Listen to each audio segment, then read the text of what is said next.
School of Art, Architecture and Design.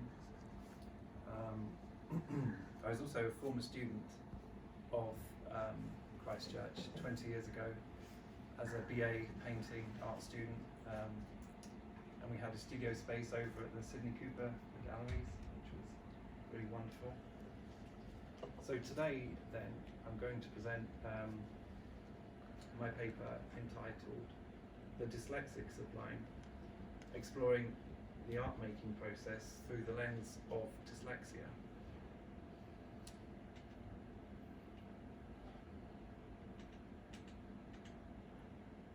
So the Sublime then, probably the earliest known writer of the Sublime is Longinus in the 1st century, and he conceived the idea of grandeur of thought, nobleness of mind, or sensitivity of mind, the power of the written and spoken word, power of the emotion in the word.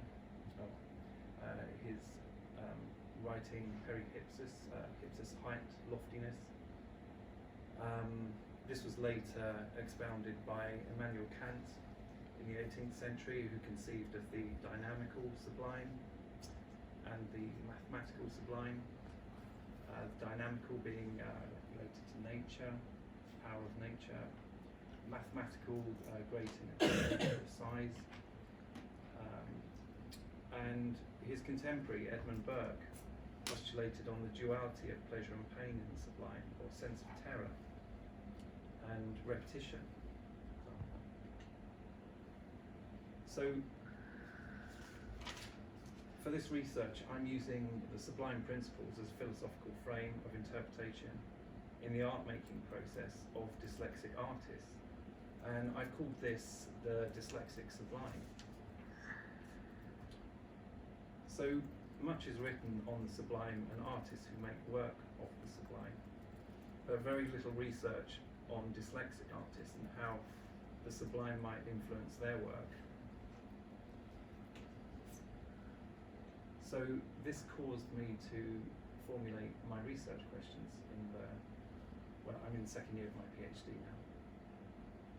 The overarching question then, how does the lived experience of dyslexia influence the work of artists with the condition, in particular in relation to visuospatial perception?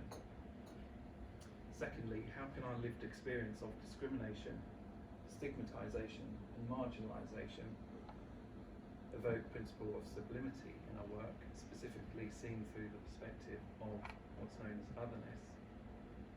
Thirdly, how may the experience of dyslexic artists inform a new perspective on the sublime and encourage innovative artistic practice as a result of this? So my methodologies then, there's sort of 2 bits to this: the qualitative research through in-depth interviews with dyslexic artists, and the practice-based research through the interface of my work,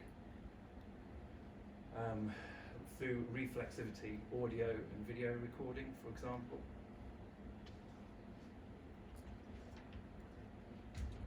So the methods, more specifically then, on my practice-based research, using reflexive documentation, creating work, my perception of the sublime and the meanings I attach to them, and my own lived experience of dyslexia. So the methods in the qualitative research and in the interviews, these were semi-structured interviews. I recruited my participants through snowballing technique, Facebook groups and other artists I've met along the way through my studies. Ethics clearance was sought through the university. My interview questions then, or themes, I asked my participants their lived experience of dyslexia.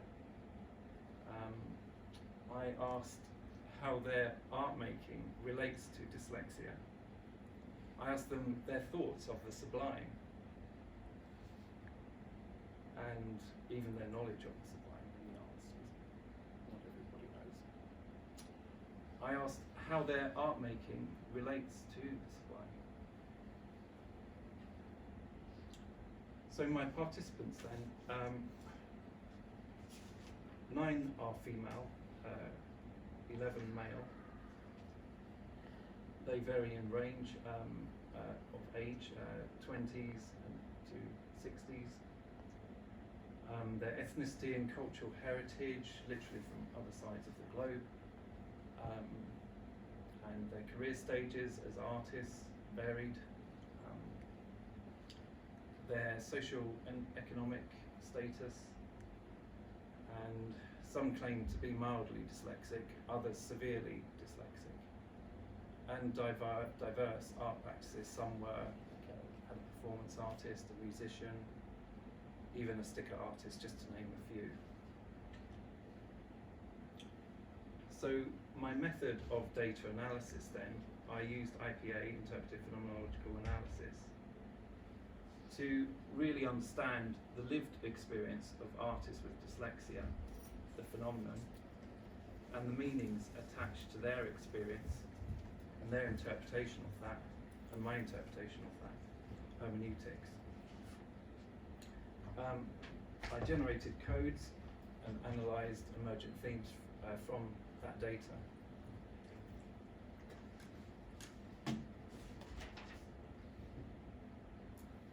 So to introduce each theme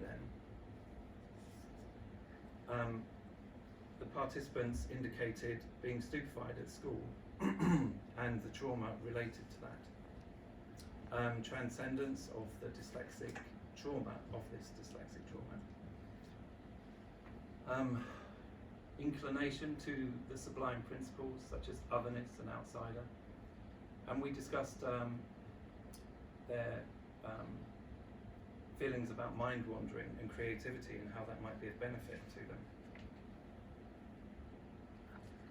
So common amongst the experience of artists with dyslexia, such as myself, is this experience of trauma, particularly in our younger years, particularly people of my generation anyway. This results in a sense of despair, isolation, stupefaction, humiliation, and has an impact on a person's self-esteem. For example, visual artist NM recalls his experience at school saying, I was called thick, spastic, stupid, and how much that affected him. Sticker artist RT describes his time at school as horrendous. This experience resonates with a sense of trauma, discoursed in The Sublime, as recounted by Edmund Burke, for example, in Philip Shaw's book. So transcending the dyslexic trauma then. As dyslexic artists, we find a sense of healing through our art and the art-making process. We find a niche whereby we are allowed to fail through that art-making process. Part of making art is about failure, so you can fail but succeed simultaneously through that iterative process. Learn from failure and be good at something are transcendent experiences. Dyslexic artists talk of finding freedom of expression in their art. Digital artist LV talks of his experience of depression, anxiety, saying he has overcome many things through his work. So this can be a profound inspiration, as a source of profound inspiration for big ideas, which again relates to the sublime. Discovering that I'm dyslexic caused me to reflect on why my preference of expression was the visual image throughout life.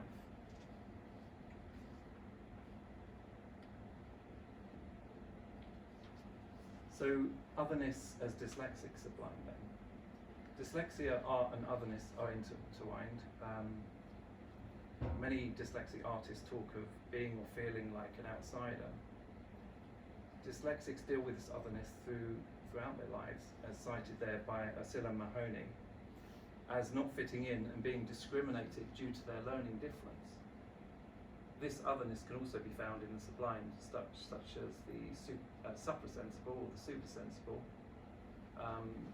term conceived by Immanuel Kant. dyslexic artists lean towards alterity and otherness and seek something outside of themselves. We transcend and connect this otherness with sublime areas of art making. This then is a way forward, and by creating new positive experiences, we overcome the negative connotations of dyslexia. Mind wandering and creativity then. Dyslexic artists let the mind wander to gain insight or inspiration. Painter NM, for example, stated how he likes to dwell it over before continuing a work. Another multimedia artist, JB, describes looking at the clouds and seeing shapes, imagining things very creatively before making art. So dyslexics have a preference to let their mind wander or daydream about producing work, as cited there by renowned author on dyslexia, Brock Heidi. So letting the mind wander, or what's known as the default mode network, can be a good source of creativity. There's a quote there from Professor Michael Cabalis of Professor of Psychology, New Zealand University. So as a dyslexic artist, mind wandering is our way of taking a break from detail and perceiving holistically. Using reflexive documentation, I noticed my own mind wandering, whereby I found myself in a relaxed state thinking about everything but nothing for approximately 30-second intervals. This then can be equated with the same ambiguity of the sublime and how the mind experiences feeling thought, as cited there by Stephen Zeff. So, getting back to the practice-based research then, and the reflexivity involved in my methods. This work, entitled Morphing Trees on Water, is a graphite on paper montage depiction. The drawing speaks of the lived experience of dyslexia, such as visual stress and reversals. The branches of the trees morph in the water, and it's literally a reversal as it's a reflection of the trees in the water. The work attempts to communicate the phenomenon of daydreaming or mind wandering, as previously mentioned.